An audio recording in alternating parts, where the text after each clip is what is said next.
Akbar, selesai takbirnya pada dasarnya. Nah, cuma ya, dalam masalah ini karena masih masuk dalam hari Idul Fitri begitu ya. Dan takbirnya itu nasnya dia mutlak. Makanya silakan aja kalau mau baca misalnya ba'da salat zuhur atau ba'da salat asar. Asal jangan pas ba'da maghrib masih dibaca takbirnya. Karena sudah lewat harinya. Karena itu bukan hari tasyrik.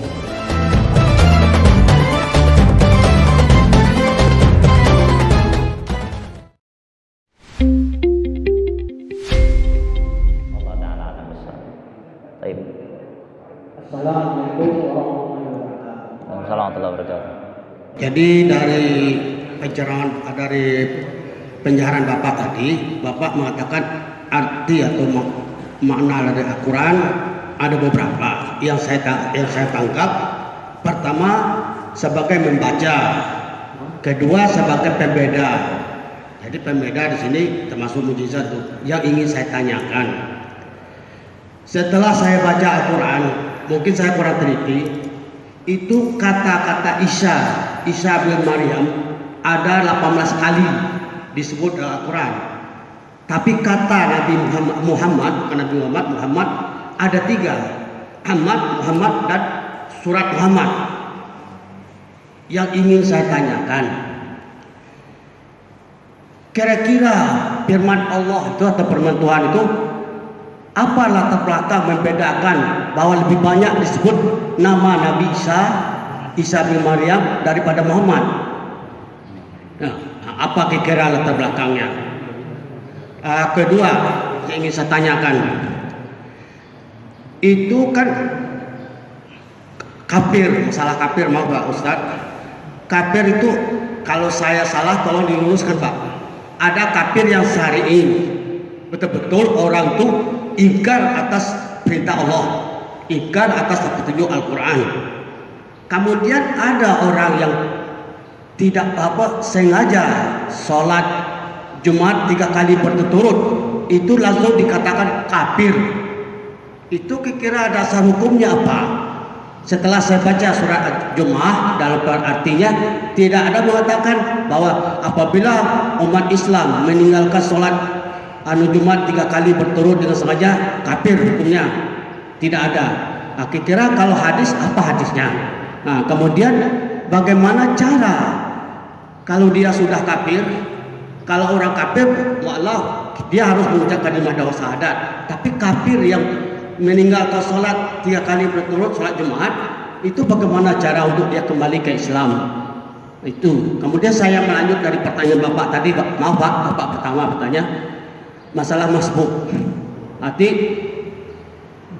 imam lah rukuk, kita baru datang. Sedang dalam sholat yang paling wajib kita baca itu alhamdulillah, Fatihah. Jadi Fatihah itu kalau kita baca sampai amin, pasti kita tidak selesai baca alhamdulillah sampai kira alhamdulillah imam sudah rukuk. Ini kita mengejar imam masih bisa rukuk, kan? Masih rukuk kita bisa baca alhamdulillah, tapi tidak sempurna. Kalau kita tidak baca Fatihah sempurna, apakah sholat kita sah atau enggak? Kalau menurut yang saya pelajari tidak sah. Nah, kira apa solusinya? Terima kasih Pak Ustaz. Baik, jazakallah khair untuk pertanyaannya. Jadi masya Allah nih ada tiga tadi ya pertanyaannya. Iya, jadi begini, memang Nabi Muhammad SAW disebutkan tidak banyak dalam Al-Quran begitu ya. Bahkan ada banyak nabi-nabi lain yang jauh lebih banyak lagi disebutkan. Ada Nabi Daud, Nabi Isa tadi, kemudian Nabi Musa alaihissalam. Dan sebenarnya tentunya memang ada makna sir dalam penyebutan ini. Jadi dikatakan di dalam banyak tafsir bahwasanya tidak ada satupun perbedaan yang ada dalam Al-Quran kecuali terdapat maknanya. Kebanyakan maknanya adalah pemuliaan. Jadi kalau misalnya semakin banyak disebutkan maka semakin dimuliakan. Bisa juga bermakna itu. Tapi para ulama mufassir ini mereka ini dinamis. Mereka ini punya cara sendiri dalam menafsirkan dan itu macam-macam bedanya. Sementara kita semua di sini adalah orang-orang awam yang tidak bisa berkata terhadap ayat Al-Quran.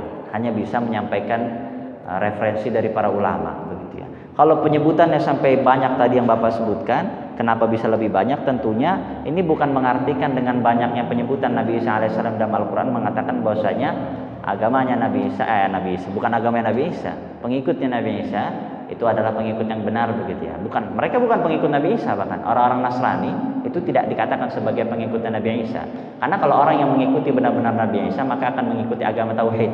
Maka kalau kita melihat di dalam suratul Fatihah, ayat terakhir suratul Fatihah, siratal ladzina an'amta 'alaihim ghairil maghdubi 'alaihim waladdallin, amin.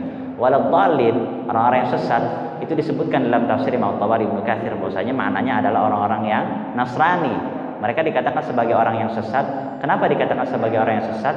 Karena memang mereka itu tidak mengetahui kebenaran. Makanya dikatakan sebagai orang yang sesat. Kalau maghdubi alaihim dikatakan sebagai orang Yahudi. Kenapa dikatakan sebagai orang yang dimurkai?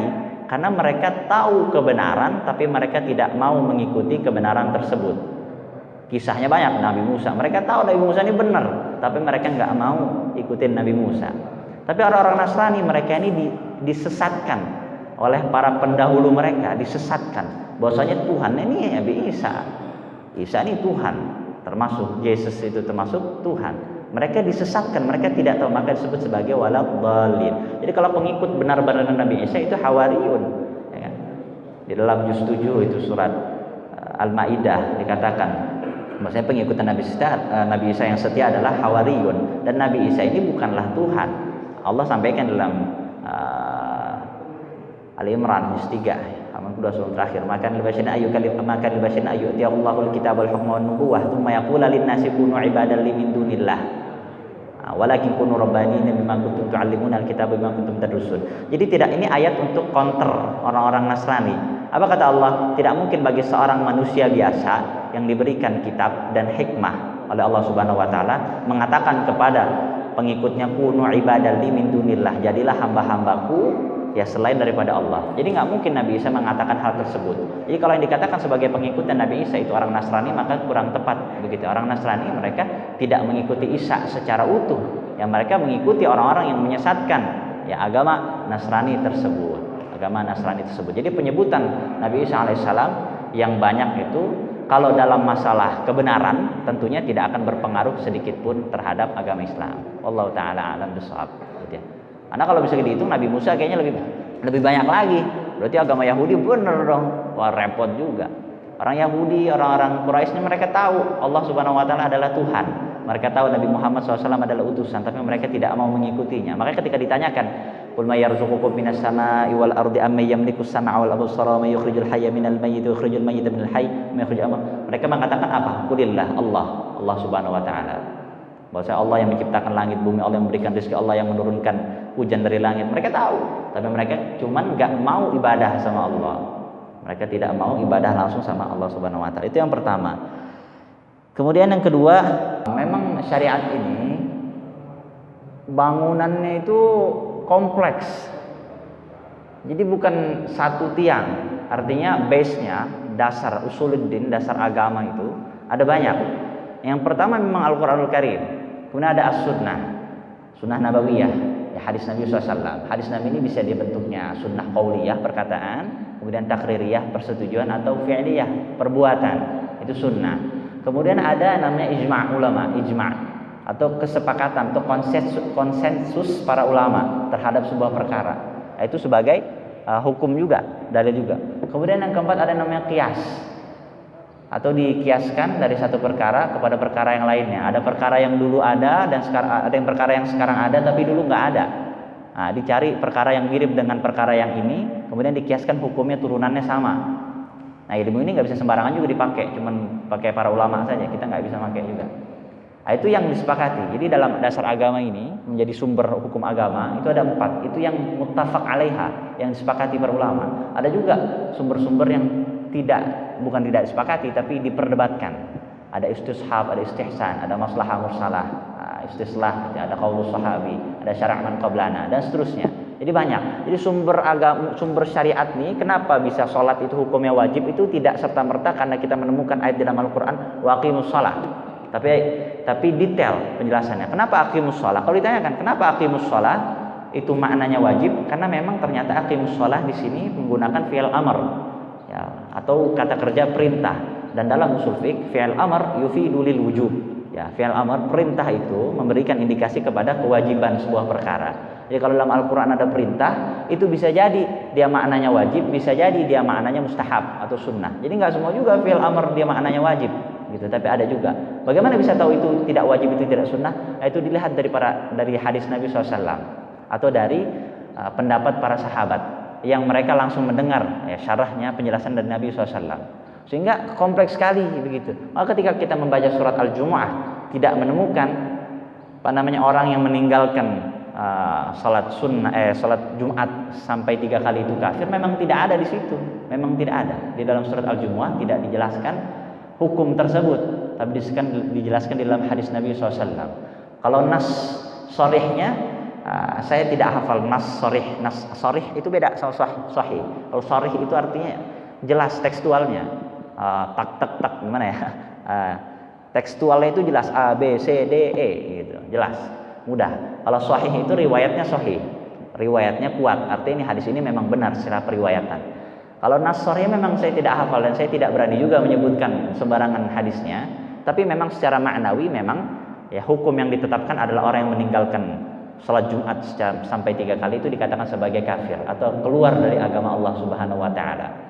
Pertama, kenapa mereka disebut sebagai kafir? Mungkin diantaranya adalah karena memang salat ini adalah perkara yang paling utama dalam agama, sehingga Allah Subhanahu wa taala awwalu ma yuhasabu bihil 'abdu yaumil qiyamati as-shalah. Jadi perkara yang pertama ditanyakan ketika hari kiamat adalah as-shalah. Jadi tiang agama. As-salatu imaduddin itu benar. Jadi itu adalah tiang agama. Jadi orang yang tidak melaksanakan salat padahal salat adalah kewajiban yang paling utama, dan jika ia meninggalkan itu secara terang-terangan dan merasa bahwa tidak punya kesalahan, maka dia menjadi orang yang pertama dia fasik, maka kalau diteruskan menerus dia menjadi orang yang keluar dari agama Allah Subhanahu wa taala. Ada hadisnya, Pak. Bahkan bukan hanya sholat Jumat, Pak, tapi kalau orang yang meninggalkan sholat, orang yang tidak sholat, itu nggak bisa kita sholatin. Nggak bisa kita sholatin bahkan ketika dia wafat, karena dia tidak sholat. Ya. Bahkan sebagian ulama yang agak kelas ahlu zahir, Muhammad Ibnu Hazm, Daud Az-Zahiri, mengatakan bahwa seorang yang tidak sholat itu dikatakan kafir. Bukan sholat Jumat aja, tapi kalau tidak sholat saja dikatakan kafir. Tapi ini keras ya, ini memang agak keras ya pendapatnya ahlu zahir. Tapi para ulama yang lain mengatakan tidak sampai tingkatan kafir, hanya saja dia fasik. Dia fasik. Tapi kalau terus menerus dan merasa bahkan mengingkari perbuatan sholat, kalau sampai mengingkari perbuatan sholat, dia masuk ke dalam kafir. Allah sampaikan di dalam awal juz 6 surat Al-Maidah. Innal ladzina yakfuruna billahi wa rusulihi wa yuriduna an yufarriqu bainallahi wa rusulihi wa yaquluna nu'minu bi ba'din wa nakfuru bi ba'din wa yuriduna an yattakhidhu baina dzalika sabila. Dia orang-orang yang dia ingkar kepada Allah dan Rasulnya, kepada Al-Qur'anul Karim, dia ingkar. Ya, dia mengatakan bahwa kami beriman kepada sebagian dan mengingkari yang lain. Nah, itu ingkar. Apa dihukumi di situ? Dikatakan sebagai mereka orang-orang yang masuk ke dalam golongan yang kafir, yang ingkar, yang kafir. Itu kalau sampai mengingkari Al-Quran, mengingkari sholat, ya tidak mau sholat dan mengingkari perbuatan sholat, itu bisa disebut sebagai kafir. Itu yang disepakati para ulama. Tapi kalau dia hanya meninggalkan sholat tanpa ada pengingkaran, saya mau sholat cuman saya agak males gitu, nah itu berarti dia tidak mengingkari sebenarnya. Nah, itu masih dianggap sebagai orang yang muslim. Jadi jangankan sholat Jumat, sholat biasa pun kalau terus menerus kita tinggalkan, kemudian sampai muncul rasa kita mengingkari perbuatan sholat tersebut, nah itu menjadi mengeluarkan kita dalam agama Islam. Ya. Tapi orang-orang seperti ini pun juga, orang-orang murtadin ini tidak bisa juga kita kita keraskan dengan taib. Oh iya ya, yang Al-Fatihah itu ya. Jadi Fatihah ini sebenarnya tidak perlu juga kita ketika membaca Fatihah di dalam salat, apalagi kita bacanya sir dan itu ada imam di depan kita membacanya Bismillahirrahmanirrahim. Tapi baca aja pakai hadar, kecepatannya hadar. Kecepatan hadar itu dia cepat, tapi matnya tetap dapat. Cuman gunnahnya dia juga dapat, cuman nggak maksimal semua. Mat jaiznya ambil 2 aja semua atau 4 saja, jangan sampai 5 juga, jangan sampai 6 juga. Kalau nggak jadi panjang. Jadi kita membaca tingkatannya hadar, tartilnya itu tartil juga tapi hadar, agak cepat. Bismillahirrahmanirrahim. Alhamdulillahirabbil alamin. Arrahmanirrahim. Maliki yaumiddin. Iyyaka na'budu wa iyyaka nasta'in. Nah, itu cepat. Itu nggak butuh waktu lama sampai imam selesai baca. Bahkan imam baca Al-Ikhlas pun kita udah selesai itu bacanya. Jadi insya Allah sebenarnya itu bisa Pak. Sebenarnya itu bisa. Saya yakin bisa. Kalaupun sekiranya memang udah ruku, udah nggak sempat, baru kita ruku. Dan kita nggak baca Fatihah, boleh nggak? Nggak ada masalah kita nggak baca. Karena memang keadaannya sudah mepet, nggak bisa lagi kita baca Fatihah. Nah itu beda lagi. Kalau misalnya sudah i'tidal, maka kita harus ulang satu masbuk, satu rakaat. Nah, kita baca Fatihah di rakaat yang masbuk tadi. Wallahu taala a'lam bishawab. Seperti itu. Baik, saya pikir cukup. Hadani Allah wa iyyakum ajma'in. Uridu al-islaha mastata'tu wa ma taufiqi illa billah. Alaihi tawakkaltu wa ilaihi unib. Assalamualaikum warahmatullahi wabarakatuh.